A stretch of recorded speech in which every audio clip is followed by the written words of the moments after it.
puede ser que no haya ninguna pregunta. Me parecía raro. Andrés, sí. Yo le quiero preguntar a Roberto.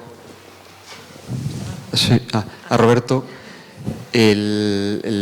estos angelitos que nos has enseñado esta mañana y que yo no conocía, etcétera, ¿en qué medida Mitelli influye a los escultores académicos de San Fernando de Madrid, a Felipe de Castro y esto?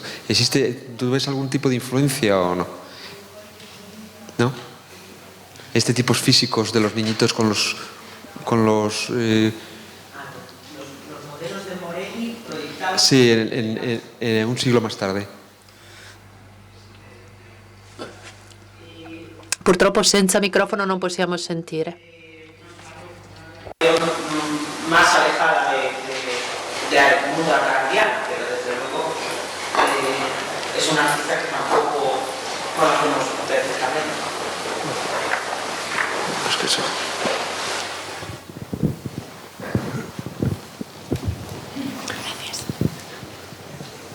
Yo aprovecho, quería plantear una cuestión a la profesora Alzaga.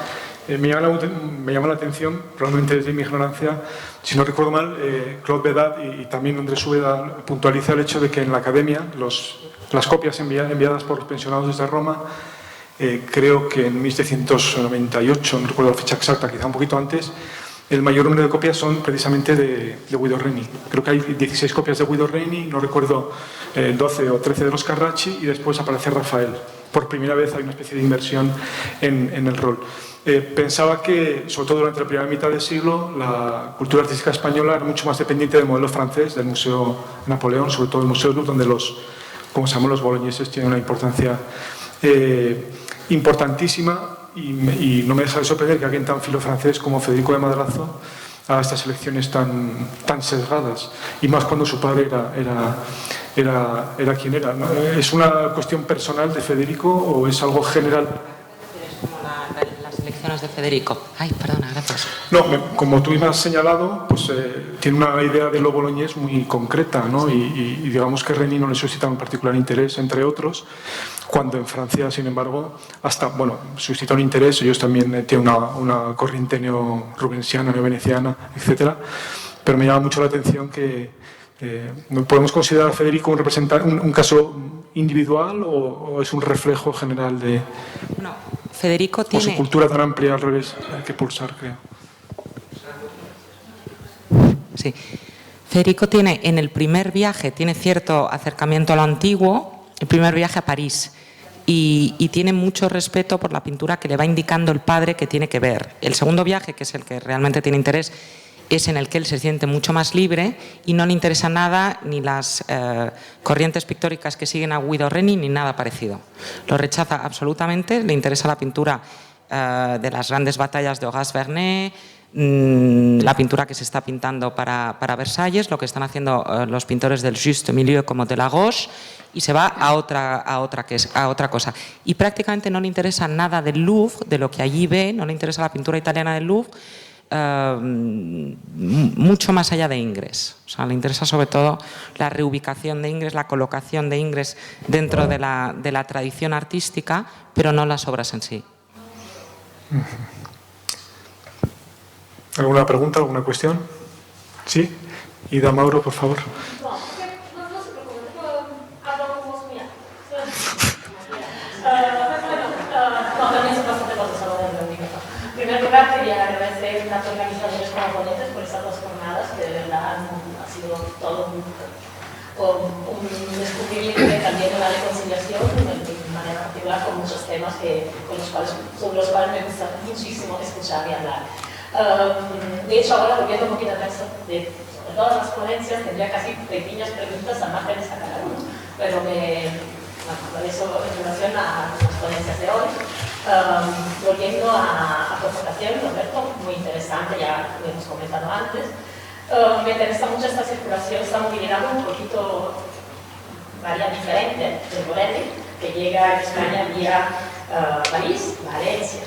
Y sobre todo el hecho que él se ha conocido por el tema de esos estucos dorados. Este Cosdorazos que es un modelo romano que se exporta rápidamente en Nápoles, ya lo encontramos a finales de los años 40, comienzos de los años 50, con la remodelación que hace Oñate en la sala. Y en esta obra se añade un personaje importante que pasa por allá, es el Duque de Montalto. Duque de Montalto, que después será el rey de Valencia, hasta el año 1658. Me pregunto si en esta circulación alguien, aunque no sea el mismo Montalto, pero sí relacionado a Iris Corte, puede haber proporcionado una invitación con una pista excedente en unos tipos de trabajos que el Montalto de Nápoles aplica probablemente en Cagliari, bueno, había probablemente ya aplicado en Cagliari, ¿verdad? Y después probablemente tenía que tener presente también en otros trabajos valencianos que también les han estudiado ahora. Contesto. Sí, creo que es para ti, sí. No, es muy interesante tu propuesta. Es cierto que esta mañana no he podido profundizar en el tema de los primeros meses de Morelli en la corte, porque es cierto que no se establece desde un primer momento en Madrid, sino que comienza su carrera española trabajando en Valencia, concretamente en la Cartuja de Valdecris, que es un edificio que hoy está en ruinas, pero sabemos que tuvo una importante decoración de estucos. Esta hipótesis que tú barajas me parece muy interesante, habrá que seguirle la pista, pero también hay otra interesante, y es que desde la corte hubo una serie de promoción de artistas para su trabajo en la Basílica de los Desamparados de Valencia. Es decir, hay una especie de protección real sobre la basílica y hay un contacto de artistas en ese momento, pues que además avanzará en el tiempo. Recuerdo también el caso de otro escultor, Nicolás de Bussy, que comienza, también un escultor extranjero establecido en España, que comienza a trabajar en Valencia, vuelve a la corte y después regresa de nuevo al mundo levantino, a Valencia. Claro, sí. No, es una pista muy interesante y que te agradezco mucho. Otra pequeña pregunta, y sería dirigida, bueno, no sé qué pregunta, votación. Ha sido demasiado generosidad en el ponencia anterior, pero como sabes, lo poco que he podido hacer sobre Peñaranda, sobre todo sobre los cuadros no napolitanos que se encuentran, tal vez con Carlos Nápoles, pero que se encuentran ahora mismo allí en el monasterio, ha sido una aportación mínima. Lo que sí que es interesante en relación a San Francisco en Oración es que en el inventario que digo del Conde de Peñaranda hay 5 Don Franciscos en Oración.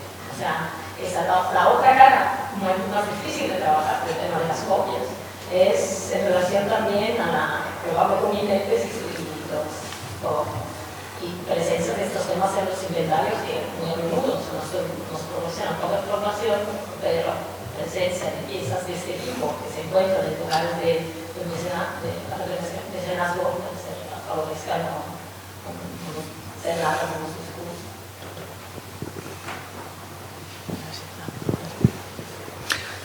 Manuela quiere también participar.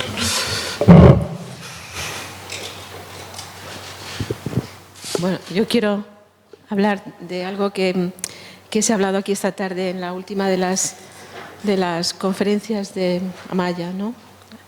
Alzaga, que me ha interesado bastante, ¿no? Sobre el gusto de los artistas que viajan a Italia como Madrazo, ¿no? Y luego vuelven y intentan o no intentan copiar cosas de los italianos del Seicento y siempre la presencia de Rafael allí al fondo, etcétera, ¿no? Entonces, es algo que el 19 no es mi siglo, aquí está Carlos, está José Luis, o estaba José Luis Díez, y otros del 19 que saben de esto muchísimo más que yo. Pero, por ejemplo, yo creo que se ven obligados, ¿no? Los artistas a copiar determinadas cosas todavía en ese momento, en el siglo XIX, tienen que someterse a unas reglas de las que ya Goya decía que los artistas no tenían que tener reglas, pero están sometidos a la academia, digamos, y a unas reglas estrictas de lo que deben de de lo que les debe de gustar, lo que deben de copiar, no sé hasta qué punto. Y Madrazo, pues le vemos en esa duda de que le guste o no le guste Guido Reni o el de Más allá. Por ejemplo, cuando Manet va a Italia, hacen todos el viaje a Italia todavía, como algo religioso, ¿no? Van todavía todos allí a Italia, cosa que hoy día va a Italia el que le apetece. Jeff Koons se casa con Cicciolina, etcétera. O sea, cada uno hace lo que le da la gana ya en los tiempos modernos, pero ahí todavía les vemos como siguiendo una senda, ¿no? Pero cuando Manet va a Italia, muy joven todavía, pues los dibujos que hay en el Louvre, que me los tuve que ver todos, pues le gusta Florencia, o sea, le gusta Andrea del Sarto y copia un montón de cosas de Andrea del Sarto realmente estupendas, ¿no? Y se sale un poquito de la línea, ¿no? de lo que gustaba. Después vuelve a Francia otra vez, ya más maduro, etcétera, después de haber pasado por Holanda, sí, y que le guste lo holandés. Se junta con Degas y se ponen como locos a copiar a Velázquez en el museo bueno, que no era Velázquez, pero en fin, lo que creían que era Velázquez en el museo del Louvre, ¿no? Y empieza ahí ese gusto por Velázquez. Entonces, eso lo uno a los cambios propios en España a través del Museo del Prado, ¿no? Que era un referente y que nos has enseñado el grafoscopio y cómo distribuyen la Galería Central, que es muy interesante el que en ese momento se dedique a lo español. En un determinado momento muy concreto de la historia del museo, que no me acuerdo exactamente el año, pero 1980 y algo, 83, tuve que desmontar y volver a montar la Galería Central y se me ocurrió poner algo que no era lo español. Y fue verdaderamente una batalla poder colgar aquello y, en fin, ahora ya no sucede eso y ya existe una libertad también de poder ir por otros caminos, ¿no? Pero en ese momento todavía era atroz el cambiarlo. Pero yo creo que responde también a un gusto que no es solamente español y nacionalista, sino que se apoya también en Francia, en lo francés, ¿no? En el gusto por Velázquez y lo español. Y Rivera, por ejemplo, en Francia, pues yo he visto cómo en el siglo XIX, no novecentista, sino el siglo XIX, así, bueno, pues les gusta mucho Rivera y hay montones de estampas que están basadas, no copias, sino basándose en obras de Rivera como una gran figura que a lo mejor se enfrenta a lo dulce que puede ser Aníbal Carraccio, Domenichino, Reni, y de repente ahí hay una cosa muy fuerte que ahora les interesa mucho más, ¿no? Y también quizá enfrentándose a Murillo, ¿no? Como el otro artista español que también les gusta con esa cosa delicada. Yo creo que es un tema realmente apasionante, ¿no? Que vosotros los del 19 seguramente lo sabéis muy bien, pero que merece la pena ver esta historia del gusto, es realmente interesante, ¿no? A través de los museos, a través de los artistas, ¿no? Y también en ese sentido hay una cita que no me la sé absolutamente de memoria porque no venía yo con esta cuestión, ¿no? Pero es una cita que no es de un artista, sino de un poeta, Quintana, muy temprano, creo que es 1805, donde en sus poemas que dedica, en toda una serie de poemas que se los dedica a Goya, le manda un ejemplar a Goya, le pone un poema en el cual dice: tú serás finalmente en el futuro el próximo Rafael cuando hayan desterrado ya a esa basura de Rafael, ¿no? O sea, es un poco, no lo dice así tan claramente, pero realmente dice eso y es muy temprano, es 1805 o 6, por ahí, ¿no? Y entonces que ya están empezando las cosas a moverse y a cambiar, ¿no? Bueno, eso a mí me parece muy interesante tu conferencia y todas las cosas que has dicho y también las copias en el monasterio del Escorial, que casi estaba viendo allí una especie de copieteo mafioso donde sacarían seguramente mucho dinero, ¿no? No sé, porque es que hay muchísimos San Jerónimos, o sea, no estoy segura de que copiaran solo por amor al arte, ¿no? Sino ahí también un poco por interés, ¿no? Pero es súper interesante esa historia del Interesante en relación a las copias y al gusto por Rivera en Francia, seguro que ya no lo ha comentado porque no ha habido tiempo. Hay una copia de Letier, que es el gran antagonista de David, que creo que es de 1790, copia La Piedad de Rivera, ya en 1790, en una copia de gran tamaño, ¿no? Y una cosa singular. David, nada, darte la enhorabuena por la cantidad de copias que has puesto. Yo no sé si esto se ve o no se ve. Todas esas copias podéis comprender que están en el convento, ¿eh? Esas copias no se ven porque realmente son algunas de bastante mala calidad. Apuntarte que José de los Santos, fundamentalmente lo que se conoce son copias de Rafael y son bastante buenas. Hay una batalla del Puente Milvio y hay varias vírgenes que están en el convento, en la celda Prior Alta, que están documentadas que las hizo él. O sea, que era un pintor muy bueno, era un copista muy bueno. Y posiblemente también los jerónimos tenían... Felipe de Silva trabaja también para los jerónimos a principios del siglo XVIII. Hay algunos pintores que posiblemente hay algunas buenas copias y hay otras que son incluso realmente malas, ¿no? Hay del XIX incluso también. La que comentabas de la adoración de los pastores de Ribera es muy buena. Está en el vestíbulo del Colegio de María Cristina y bueno, pues es una obra. Sí, yo coincido con Carmen, que es de época claramente, o incluso de taller, es una obra de buena calidad. Muy buena, porque hay otra familia de carpintero que está en la celda Prior Alta que no... Que es peor, sí. Que es peor, sí, pero esa es francamente buena, sí. Pues nada, darte la enhorabuena. ¿Alguna parecer, participación, opinión? Nada más. Bueno, pues nada, agradecerles mucho la asistencia a este simposio pequeño pero coqueto, creo. Agradecer también el esfuerzo a Patrimonio Nacional, también esfuerzo logístico, porque es un hecho que no, como he explicado, no están habituados a hacer este tipo de actos, también por las propias circunstancias logísticas y las funciones del edificio, y esperar que en el futuro podamos volver a reunirnos para este tema o temas similares y nada, dar gracias de nuevo por la asistencia y recordar que, si no me equivoco, se entregan certificados de asistencia a quienes lo soliciten. Muchas gracias.